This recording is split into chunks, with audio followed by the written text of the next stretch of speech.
ছাগলটা যেমন তোমাদের কাছে মূল্যহীন দামহীন, সেই রকম আল্লাহর কাছে এই পৃথিবীটা মূল্যহীন দামহীন। এই পৃথিবীটার মূল্য আল্লাহর কাছে নেই।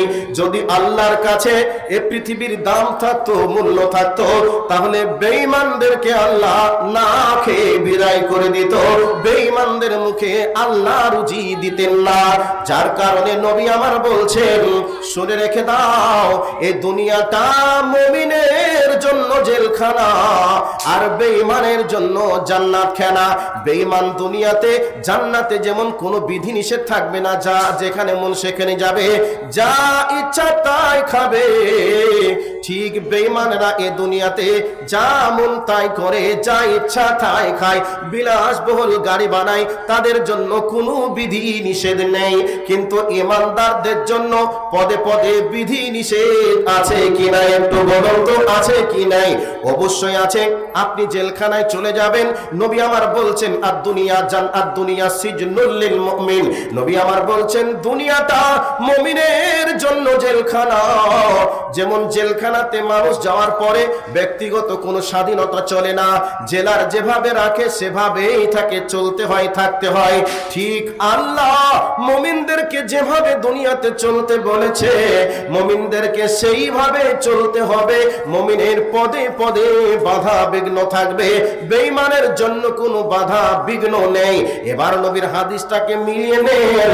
নবী আমার বলছেন, দুনিয়ার যদি মূল্য থাকতো, দাম থাকতো আল্লাহর কাছে, তাহলে এই দুনিয়াতে বেঈমানদেরকে আল্লাহ না খেয়ে মেরে দিতেন।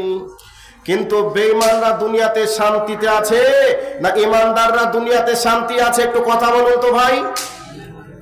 বেঈমানরা বিলাসবহুল গাড়ি, বিলাসবহুল বাড়ি, বেঈমানদের গাড়িতে এসি, বাড়িতে এসি, বাথরুমেও এসি।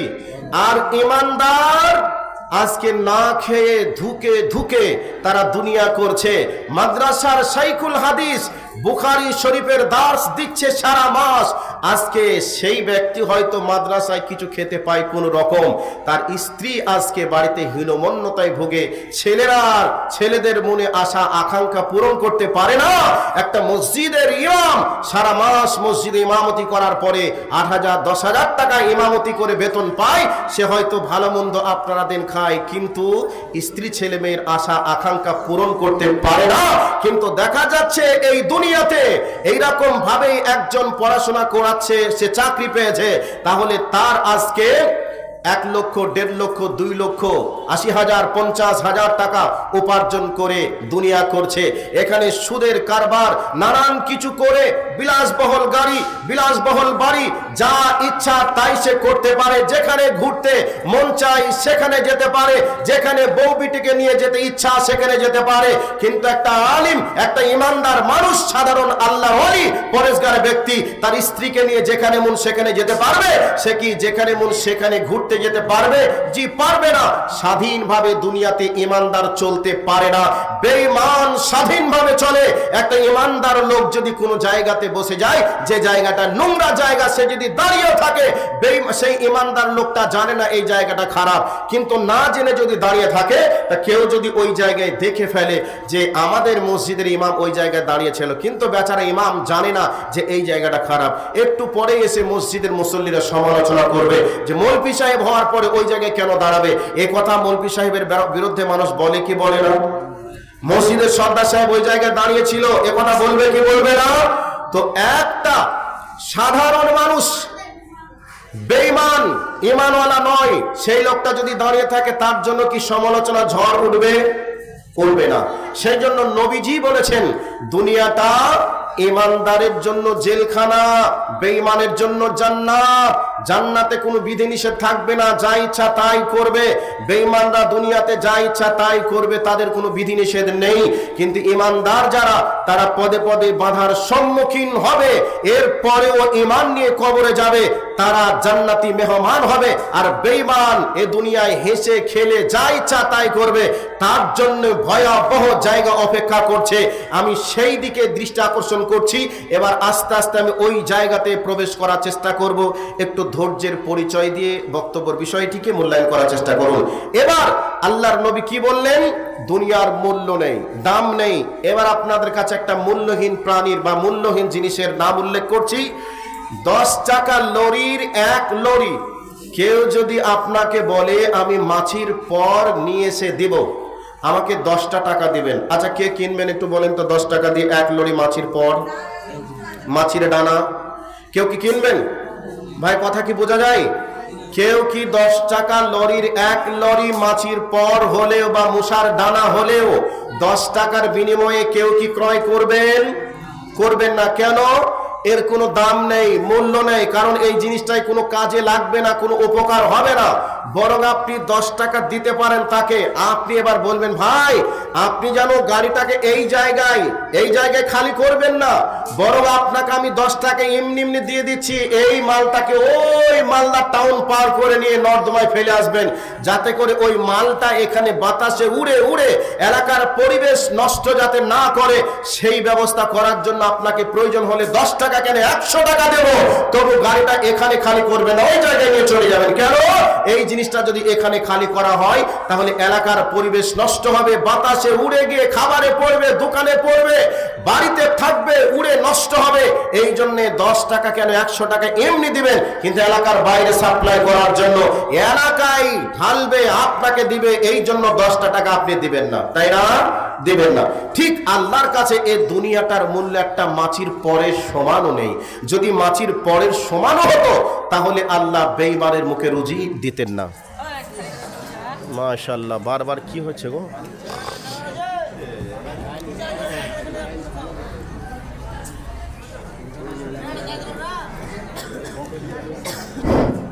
আচ্ছা ভাই, এই সুযোগে আপনারা পালাবেন নাকি? পালাচ্ছে যে মানুষ, যত টাইম যাবে বক্তব্যের বিষয়টা তত গভীরে যাবে। আমি এতক্ষণ পর্যন্ত ভূমিকাতে আছি, ভূমিকাতে ছিলাম, সামনের দিকে যাওয়ার চেষ্টা করছি। একটু ধৈর্যের পরিচয় দিয়ে বসুন। না কেউ বিরক্ত হচ্ছেন? খারাপ লাগছে কি? এবার চলে আসুন। আল্লাহর নবী একটা মরুভূমির ভিতর দিয়ে একটা মুসাফিরের ভ্রমণের উদাহরণ দিয়েছেন। একজন ব্যক্তি মরুভূমির ভিতর দিয়ে বালুর উপর দিয়ে হেঁটে হেঁটে হেঁটে হেঁটে চলে যাচ্ছে। যেতে যেতে ব্যক্তিটা ক্লান্ত হয়ে গেছে, গাছের একটা ছায়া পেয়ে গেছে। প্রচন্ড সুন্দর একটা গাছের ছায়া, আরামদায়ক জায়গা তিনি পেয়ে গেছেন। আচ্ছা বলুন তো, এত সুন্দর গাছের ছায়া পাওয়ার পরে ওই ব্যক্তি ওই গাছের ছায়াতে কতক্ষণ থাকবে? এবার আপনারা বলবেন মাওলানা সাহেব ততক্ষণ পর্যন্ত থাকবে যতক্ষণ তার ক্লান্ত না কাটবে। যখনই ক্লান্ত কেটে যাবে, গাছের ছায়া যতই সুন্দর হোক না কেন, গাছের ছায়া ত্যাগ করে গন্তব্য স্থলের দিকে যাত্রা করবে। করবে কি করবে না? করবে। এবার আল্লাহর নবী বলছেন এ দুনিয়াটা যতই সুন্দর হোক না কেন রে, যতই সুন্দর করে তুমি দুনিয়াটাকে সাজাও না কেন, যখন আমার আল্লাহর ডাক এসে যাবে তখন তোমাকে এই দুনিয়া রেখে দুনিয়া ছেড়ে চলে যেতে হবে পরকালে। কোনো কিছু উপায় থাকবে না, কোনো কিছু আপনার করার থাকবে না। এবার চলে আসুন, আপনাদেরকে বক্তব্যর এতক্ষণ পর্যন্ত ভূমিকা দিলাম, ভূমিকার পরে এবার আপনাদেরকে বক্তব্যের আসল জায়গাতে চলে যাই। আল্লাহ রাব্বুল আলামিন বলছেন ওয়াল আসরি ইন্নাল ইনসানা লাফি খুসর। আমার আল্লাহ বলেন আমি আল্লাহ আসরের সময়ের কসম করে বলছি, নিশ্চয় তাম পৃথিবীর মানুষ ক্ষতিগ্রস্তের মধ্যে। তবে ক্ষতিগ্রস্তের মধ্যে কারা নয়? যারা ঈমান এনেছে এবং নেক আমল করেছে। তবে নেক আমল ঈমানটা বোঝাতে গিয়ে আল্লাহ সময়ের কসমটা কেন করেছেন, সময়ের মূল্যটা তিনি বুঝিয়েছেন। বন্ধুরে, দুটি ছেলে একই সঙ্গে আমেরিকার মাটিতে কর্ম করতে গিয়েছিল, কাজের সন্ধানে গিয়েছিল।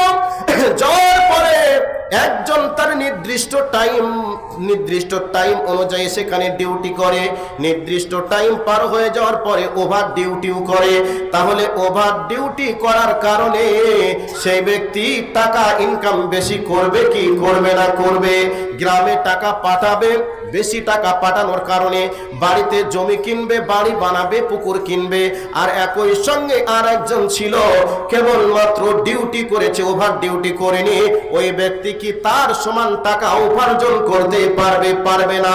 ওখানে সময়কে মূল্য দেওয়ার কারণে সে উপার্জনটা বেশি করতে পেরেছে, আর সময়কে অমঙ্গল করার কারণে, মূল্যায়ন না করার কারণে টাকার দিক থেকে সে ব্যক্তি এর থেকে ইনকাম কম করবে।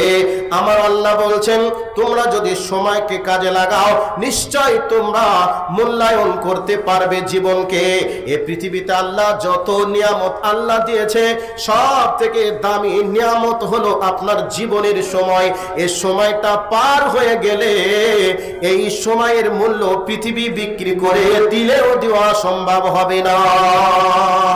আমার ভাই, আমার বন্ধুরা, আপনাদেরকে আর একটা উদাহরণ দিচ্ছি। উদাহরণ হলো এই, আপনি পরীক্ষার হলে পরীক্ষা দিতে যাবেন, পরীক্ষার হলে পরীক্ষা দিতে যাওয়ার পরে দেখবেন 3 ঘন্টার সময় যথাযথ লেখা আছে।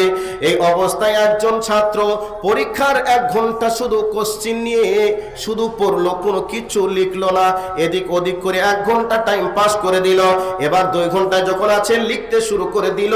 এইবার লিখতে লিখতে লিখতে লিখতে সময় যখন শেষ হয়ে যাবে, 15 মিনিট আগে ওয়ার্নিং দেবে, 15 মিনিট পরে ওয়ার্নিং যখন দেবে, ওয়ার্নিং এর সময় খাতা দেখে নিতে হবে, ভালো করে বেঁধে নিতে হবে, গোছ করে নিতে হবে, এর জন্য ওয়ার্নিং দেয়। আর ওই ব্যক্তি সদা সর্বদাই লিখছে, কোনো রকমের গোছ করা নাই, কোনো কিছু দেখা নেই, লিখেই চলে যাচ্ছে।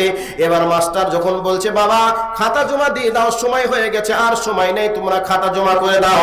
এবার ছাত্র যদি বলে, স্যার আমি 1 ঘন্টা সময় আমি কাজে লাগাইনি, 1 ঘন্টা সময় আমি বসেছিলাম, আমাকে 1 ঘন্টা সময় দিতে হবে, আমাকে 5 মিনিট সময় দিতে হবে। এ কথা যদি আমরা মাস্টারকে বলি, স্যারকে বলি, স্যার কি 1 ঘন্টা বা 5টা মিনিট সময় দিবে? 5 মিনিট কেন, 1 মিনিট দেবে না, খাতাটা কেড়ে নেবে। এবার আপনাদেরকে বলে দিই, ভালো করে শোনেন, আমার আল্লাহ নির্দিষ্ট সময় আপনার আমার ব্যাপারে দিয়েছে। যেদিন নির্দিষ্ট সময় হয়ে যাবে, ওই সময় আমরা আমার মাবুদ আল্লাহকে বলবো, মাবুদ গো আমাকে তুমি একটু সময় দাও, আমি একটু সময় পেলে ভালো কাজ আমি করে নিব, ভালো কাজ করে আমি তোমার কাছে যাব, আল্লাহ তুমি আমাকে একটু সময় দাও। এরকম কথা আল্লাহকে বলবো। আল্লাহ রব্বুল আলামিন বলবেন, বান্দা তোমার জীবনে 50-60 বছর সময় দিয়েছিলাম, এই সময়টা তুমি কাজে লাগাওনি, অতএব তোমার জীবনের সময় শেষ হয়ে গেছে, আর তোমাকে সময় দেওয়া যাবে না। এবার আপনাদেরকে এবার মেন পয়েন্টে ঢুকে গেলাম। বন্ধুরে, আল্লাহ রব্বুল আলামিন বলছেন, বান্দা জীবনের সময়টা কত মূল্য, সময়টা কত দামি, এবার তুমি ভালো করে বুঝে নাও। এবার আমি আপনাদের কাছে বক্তব্য করছি, বক্তব্য রাখতে রাখতে মালাকাল মউত যদি আমাকে এসে বলে, ইবাদুল্লাহ আর তোমাকে জালালপুর মাদ্রাসায় বক্তব্য রাখতে হবে না, তোমার সময় শেষ হয়ে গেছে, তোমাকে চলে যেতে হবে। এবার আপনারা এখানে নারী পুরুষ আবাল বৃদ্ধা বনিতা অনেক দর্শক আছেন, এই অবস্থায় আপনাদেরকে যদি আমি বলি, ও গো জালালপুর মাদ্রাসা প্রাঙ্গণের নারী পুরুষ মুসল্লি আবাল বৃদ্ধা বনিতা, তোমরা যারা শ্রোতা রয়েছে, আমাকে মালাকাল মউত ডাক দিয়েছে, চলে যেতে হবে। এবার আপনারা বলবেন, মাওলানা সাহেব 5টা মিনিট সময় আপনি আসরের ব্যাখ্যাটা করে দেন, 5 মিনিট হলে হয়ে যাবে। এবার মালাকাল মউত বলছে, 5 মিনিট কেন, 1 সেকেন্ড সময় নেই। এবার আপনাদেরকে বলছি, ভাই 1 সেকেন্ড সময় নেই, চলে যেতে হবে। আপনারা সবাই মিলে যদি চেষ্টা চালান, সবাই মিলে যদি বলেন, আমরা এক এক করে 1 সেকেন্ড করে সময় আপনাকে দিলাম, 1 সেকেন্ড করে সময় এতগুলো মানুষ যদি দিই, তাহলে 500 মানুষ যদি থাকেন, তাহলে 500 সেকেন্ড হবে। তাহলে 500 সেকেন্ড সময় যদি আপনারা দেওয়ার চেষ্টা করেন, দিতে পারবেন কি, হ্যাঁ কিনা বলেন? 5 সেকেন্ড সময় দিতে পারবেন না, অথচ আপনাদের কাছে জালসা করতে এসে আমার এই মোবাইলটা 30,000 টাকা দাম, মোবাইলটা 30,000 টাকার, ব্যাগে ছিল 1 লক্ষ টাকা, এবার 1,30,000 টাকা আমার মোবাইলটা ছিনতাই হয়ে গেছে, টাকাগুলো ছিনতাই হয়ে গেছে। এবার আপনাদেরকে বলছি, ভাই আমার মোবাইল ছিনতাই হয়েছে, টাকা চুরি হয়ে গেছে, অঝরে চোখের পানি ফেলে কাঁদছি, এই কান্নার আওয়াজ দিকে করুণ দৃশ্য দেখে আপনাদের মনে দয়া হলো, মায়া হয়ে গেল। আপনারা বলছেন মাওলানা সাহেব কান্না করবেন না, এত কান্না করে কি হবে, আমরা এতগুলো মানুষ আছি, নিশ্চয় আপনাকে 1 লক্ষ টাকা আর মোবাইলটা আমরা কিনে দেব। মানুষ যদি চেষ্টা করে সবাই মিলে 1 লক্ষ টাকা এবং মোবাইলটা কিনে দিতে পারবে, কিন্তু আমার জীবন থেকে সময়টা চলে যাবে। সবাই 1 লক্ষ 1000 কেন, একটা সেকেন্ড সময় আমাকে দিতে পারবেন না, 1 সেকেন্ড সময় দেওয়া সম্ভব হবে না। তামাম পৃথিবীর মানুষ মিলে যদি চেষ্টা করে, শিক্ষিত থেকে অশিক্ষিত পর্যন্ত সবাই যদি চেষ্টা করে, 1 সেকেন্ড সময় কারোর জীবন থেকে বার হয়ে চলে গেলে, 1 সেকেন্ড সময় মাইনাস হয়ে গেলে, গোটা পৃথিবীর মানুষ যদি মনে করে তার জীবনে প্লাস করব, সম্ভব হবে না। গোটা পৃথিবীকে বিক্রি করে দিয়ে হলেও 1 সেকেন্ড সময়ের মূল্য দেওয়া যাবে না। 1 সেকেন্ড সময়কে কিনতে গিয়ে গোটা পৃথিবী বিক্রি হয়ে যাবে, 1টা সেকেন্ডের সময়ের মূল্য দেওয়া যাবে না। অথচ সেই সময়গুলিকে নিয়ে আমরা অকালে খেলায় নষ্ট করে দিলাম, সময়ের মূল্য করলাম না, সময়ের মূল্য দিলাম না। আমার নবী বলছেন খবরদার তোমরা শুনে রেখে দাও, তোমাদেরকে কিয়ামতের মাঠে স্টিল নাও দাঁড় করিয়ে দেওয়া হবে, আল্লাহর সামনে দাঁড় করিয়ে দেওয়া হবে। আর তোমাদেরকে 5টা প্রশ্নের উত্তর, 5টা প্রশ্ন জিজ্ঞাসা করা হবে। 5টা প্রশ্নের অ্যান্সার যতক্ষণ না হবে ততক্ষণ তুমি একটা পা সামনে বাড়াতে পারবে না, পিছনে আগিয়ে নিয়ে যেতে পারবে না। তার মধ্যে 1 নম্বর হলো আন উমরিহি ফিমা আফনাহু, তোমাকে জিজ্ঞাসা করা হবে জন্ম থেকে নিয়ে শুরু করে মৃত্যু পর্যন্ত সময় দেওয়া হয়েছিল। ওরে নারী পুরুষ আবাল বৃদ্ধা বনিতা জালালপুরের এলাকার মানুষ, তোমরা বলো তোমার মৃত্যু থেকে জন্ম থেকে মৃত্যু পর্যন্ত সময়টা তুমি কোথায় কিভাবে পার করেছো বলো। এই প্রশ্ন যখন আল্লাহ করবেন তখন কি হিসাব দেওয়া যাবে? হিসাব দেওয়া যাবে না। 2 নম্বর প্রশ্ন থাকবে আল আমরিহি ফিমা আবলাহু, জিজ্ঞাসা করা হবে বলো তো তোমার যৌবন কালটা তুমি কোথায় কিভাবে পার করেছো। এইভাবে যখন জিজ্ঞাসা করবে আল্লাহর কাছে আটকা পড়ে যাব কি যাব না, ধরা পড়ে যাব কি যাব না। আর কোরআন হাদিস অনুযায়ী আজকের ডিসেম্বর মাসের 2 তারিখ এই জালসা ময়দানে পরিশ্রম করেছেন, জালসা শুনতে এসেছেন। এই দিন সম্পর্কে যদি জিজ্ঞাসা করে 2023 সালের ডিসেম্বর মাসের তুমি কোথায় ছিলে, সেই তারিখটার হিসাব তুমি দাও। আল্লাহকে বলবেন মাবুদ গো, তোমার নবীর মাদ্রাসা প্রাঙ্গণে জালসা হচ্ছিল, জালসার দিনে পরিশ্রম করেছিলাম মানুষের সেবার জন্য, আর রাত্রিতে জালসা শুনেছিলাম, কোরআন হাদিসের বক্তব্য শুনেছিলাম। এভাবে হিসাব দেওয়া যাবে, বলা যাবে। কিন্তু অকালে অপাত্রে যারা সময় পার করে এরা হিসাব দিতে পারবে না, আটকা পড়ে যাবে। তাহলে 1 সেকেন্ড সময়ের দাম গোটা পৃথিবী বিক্রি করে দিলেও সম্ভব নয়। আর ওই সেকেন্ড সময়টা আপনি কি করে ক্যারামের আড্ডায়, তাসের আড্ডায়, জুয়ার আড্ডায়, মদের আড্ডায় এভাবে কি করে পার করছেন, আল্লাহকে কি করে হিসাব দিবেন? এই হিসাব আপনাকে দিতে হবে নয়, আপনাকে হিসাব দিতে হবে, হিসাব দিতেই হবে। টাইমের গুরুত্ব, সময়ের গুরুত্ব অপরিসীম, এর গুরুত্ব আপনাকে দেওয়াই লাগবে। এর জন্য নবীজি বলছেন 1 মিনিট যেন 1 সেকেন্ড সময় অকালে তোমার জীবন থেকে তুমি নষ্ট করিও না। এবার বলে দিই, ভালো করে শুনে নেন, যারা দুনিয়ার প্রেমে লিপ্ত ছিল আখিরাত ভুলে গিয়ে, ওই মানুষগুলি যখন দুনিয়া থেকে বিদায় নেবে, টাইম যখন শেষ হয়ে যাবে, এই অবস্থায় তার জীবনের মূল্য যখন, জীবনের গাড়িটা, জীবন নামক গাড়িটা যখন নিস্তেজ হয়ে যাবে, জীবনের গাড়িটার যখন ড্রাইভার গাড়ি ছেড়ে যখন পালিয়ে যাওয়ার সময় হবে, এই অবস্থাতে এবার করুণ ঘটবে বন্ধুরে। দার্শনিকরা বলছেন তার জীবনে ভয়ঙ্কর 3টে স্থান তৈরি হবে। স্থান নাম্বার 1, সে সারা জীবনে আল্লাহকে ভুলে গিয়েছিল, আল্লাহকে ভুলে গিয়ে বিলাসবহুল জীবনে ব্যস্ত ছিল। এই কারণে আল্লাহ অসন্তুষ্ট হয়ে তার কপালে জাহান্নামটা লিখে রেখেছেন। আর মৃত্যুর পরে কবরটা তার জাহান্নামের টুকরা হবে। ওই জাহান্নামের টুকরাটা, কবরটা তার চোখের সামনে তুলে ধরা হবে ভিডিওর মতো করে।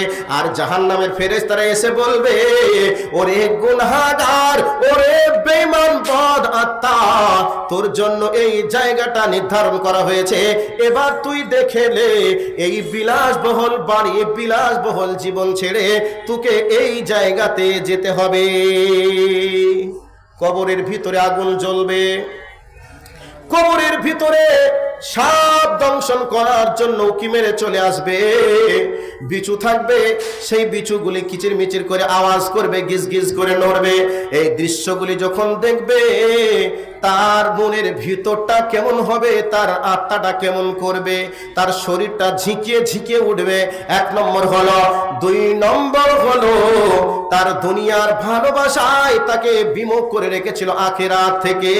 দুনিয়ার ভালোবাসা তার অন্তরে জাগিয়ে তোলা হবে, আর বলা হবে, ওরে দুনিয়া প্রেমিক রে, তো হাইয়া আলাস সালাহ হাইয়া আলাল ফালাহ বলে মুয়াজ্জিন ডেকেছিল, তুই নামাজে আসিসনি, পরিত্রাণের জন্য আসিসনি। মাদ্রাসাওয়ালা টাকা চেয়েছিল, মাদ্রাসাওয়ালাকে দিসনি। আল্লাহর কোরআন ডেকেছিল, কোরআনের দিকে তুই আসিসনি। দুনিয়ায় ব্যস্ত ছিলি, বল আজকের দিনে দুনিয়া তোর কি উপকার করবে বল?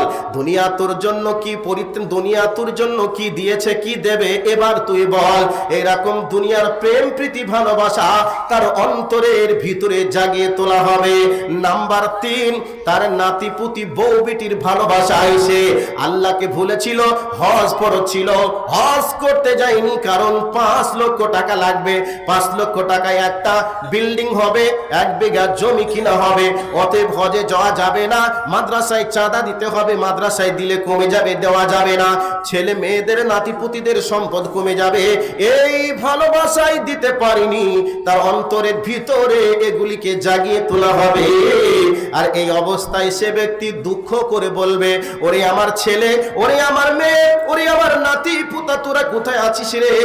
তোদের ভালোবাসায় আজকে পরকাল শেষ করে দিলাম রে। ভালোবাসায় আমি পরকাল ভুলে গেলাম রে।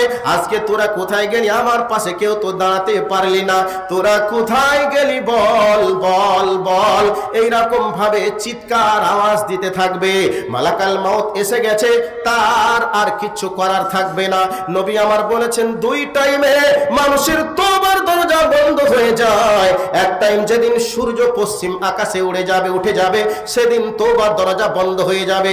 মানুষের সেলেসার ঘর ঘরানি আওয়াজ যখন বুকের ভিতরে চলে আসবে, তখন মানুষের তওবার দরজা বন্ধ হয়ে যাবে।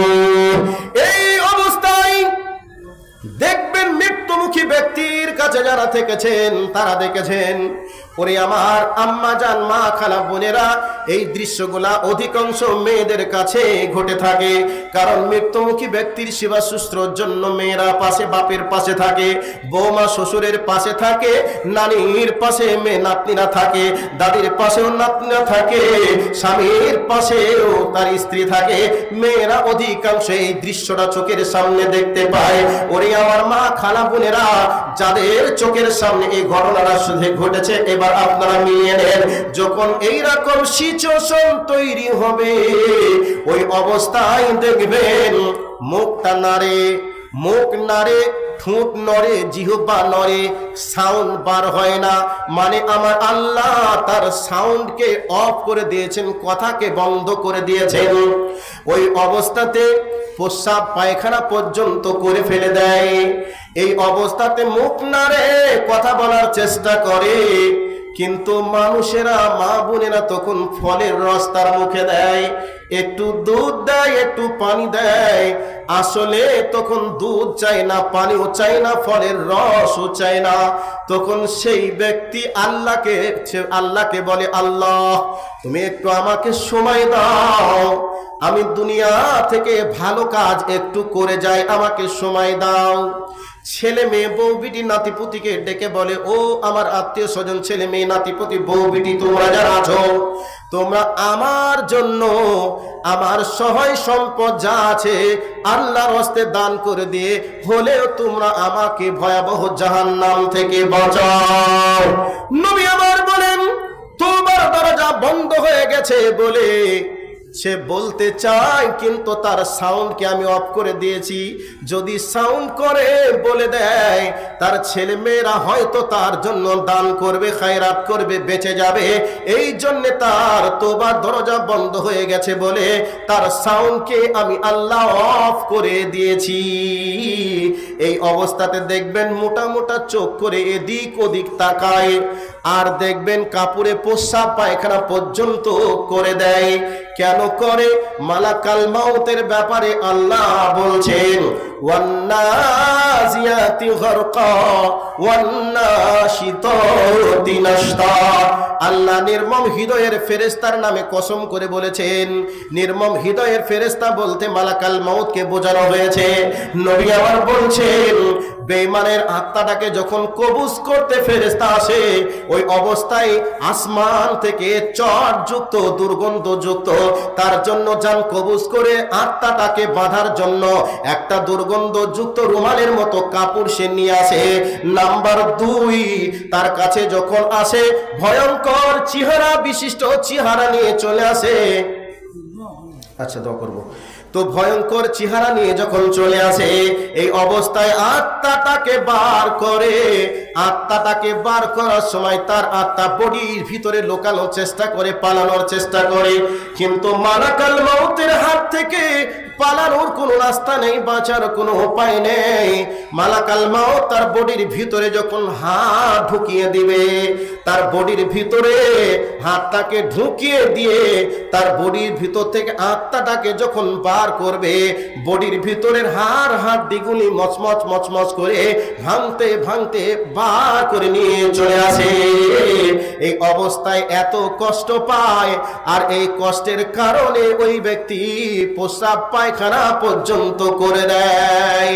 যেমনি ভাবে একটা কাঁটাওয়ালা গাছে, একটা কুলের গাছে আপনারা যদি একটা কাপড়কে দেন, কাপড়গুলিকে দেখবেন কাঁটাতে ঘিরে নেবে, ধরে নেবে, কাপড়টার একটা কোণ ধরে এইরকম টান দিবেন, আর সুতোগুলিকে কাঁটাতে ধরে ছাড়বে না, জোরে টান দিবেন, সুতাগুলি পটপট পটপট করে ছিঁড়তে ছিঁড়তে ছিঁড়তে ছিঁড়তে কাপড়ের একটা কোণ আপনার মুঠাতে চলে আসবে, হাতে চলে আসবে।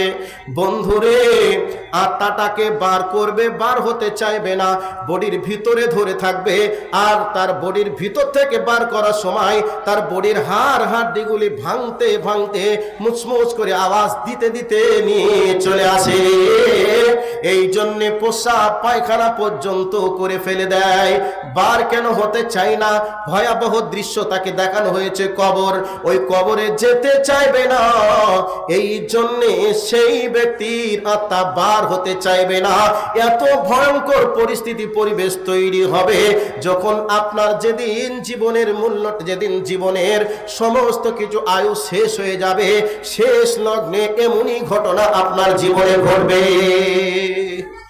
যদি আপনার ঈমান থাকে তাহলে কেমন ঘটবে একটু পরে বলছি, আর যদি ঈমান না থাকে তাহলে কেমন ঘটবে একটু বললাম।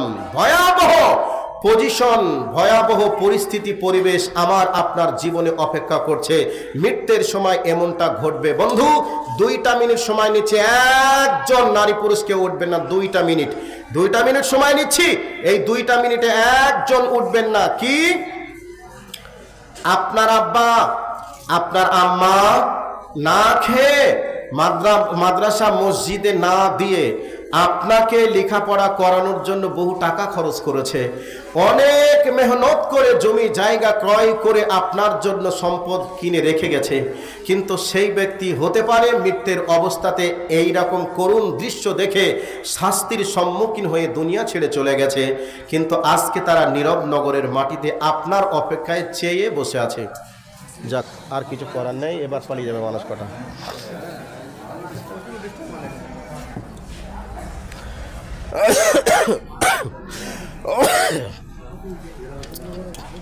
তবে ভাই, এইরকম ভাবে কষ্ট করে হয়তো আপনার জন্য রেখে গেছে, আপনি তার রেখে যাওয়া ভিটে মাটির ওপরে বসবাস করছেন, আর সে কবরে কষ্ট পাচ্ছে। নবীজি তাদের জন্য বলেছেন, কেউ কবরে আযাব হচ্ছে, তার ওয়ারিসরা যদি চায় তার কবরের শাস্তি মাফ হোক, কবরে আরামে থাকুক, এটা যদি চায়, নবীজি বলেছেন তাদের জন্য করণীয় বিধান কি। 1 নম্বর বিধান হলো, নবীজি বলেছেন তার জন্য দান, সাদাকা। সাদাকা দান যদি করা হয় তাহলে কত জোরে তার কবরের শাস্তি মাফ হবে। নবীজি বলেছেন, এই যে লাইট জ্বলছে, আমরা এতগুলো মানুষ আছি, আমরা যদি চেষ্টা করি মুখের ফাঁক দিয়ে, এই মুখের ফুঁক দিয়ে লাইটের আলোটাকে নেভাবো, ভাই নেভানো সম্ভব হবে? উত্তর দেওয়া হবে, হবে না। যদি এই সুইচটাকে অফ করে দেওয়া হয়, নিভতে কি সময় লাগবে? লাগবে না, তাড়াতাড়ি নিভে যাবে। তো নবীজি বলেছেন তার মাইয়েতের পক্ষ থেকে কেউ যদি সাদকা করে তাহলে কবরের শাস্তি খুব দ্রুত গতিতে মাফ হবে, লাইটটা নিভতে সময় লাগবে কিন্তু তার কবরের শাস্তি হালকা হতে সময় লাগবে না। অনেকের আব্বা, অনেকের মা, অনেকের স্ত্রী, অনেকের স্বামী আজকে নাফিরার দেশে চলে গেছে। আপনাকে বলছি তাদের রুহের মাগফিরাতের জন্য আল্লাহকে বলুন, আল্লাহ তারা আমাদের জন্য অনেক কষ্ট করে চলে গেছে দুনিয়া থেকে আমাদেরকে রেখে, তাদের রুহের মাগফিরাতের জন্য আমি 500 টাকা নবীর মাদ্রাসায় দিলাম। কেউ বলবেন আমি 100 টাকা নবীর মাদ্রাসায় দিলাম, কেউ বলবেন 1000 টাকা দিলাম। আল্লাহ এই 1000 টাকা 500 টাকার বিনিময়ে তুমি আমার আব্বাকে, আমার মাকে তুমি কবরের শাস্তি থেকে তুমি মাফ করো, বাঁচাও। দেখি কোন যোগ্য মায়ের যোগ্য সন্তান আছেন, যেই যোগ্য মায়ের যোগ্য সন্তান বলবে আহারে আমার আব্বা আমাকে না খাইয়ে লেখাপড়া করে জমি জায়গা রেখে আমাকে রেখে দুনিয়া থেকে চলে গেছে, আমার আম্মা আমার কান্না মুখে শতবার চুমা দিয়ে হাসি ফুটিয়েছে, সেই মা আমার আর দুনিয়াতে নেই, আমার মায়ের মুখটা মনে পড়ছে, আমার মায়ের রুহের মাগফিরাতের জন্য আমি 500 টাকা দেব। ভাইয়া একজন আল্লাহ